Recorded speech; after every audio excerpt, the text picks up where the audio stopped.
భావ మమతల భావ కవితలి శుభలేఖలు కావాలి, బ్రహ్మ కలిపిన జన్మమునులకు సుముహూర్తం రావాలి. మా 7 అడుగుల జోడు నడకలు ఊరంతా చూడాలి, వేలు విలువని తోడు ఇమ్మని అక్షింతలు వేయాలి. ఇన్నాళ్ళు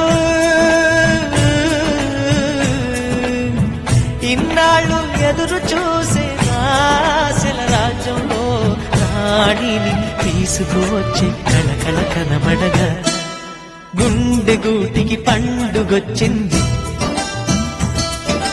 పండు వెన్నెల పంచుతుంది. మబ్బుల్లో జాబిల్లి ముంగిట్లో దిగుతుంది, నా ఇంట్లో దీపం పెడుతుంది.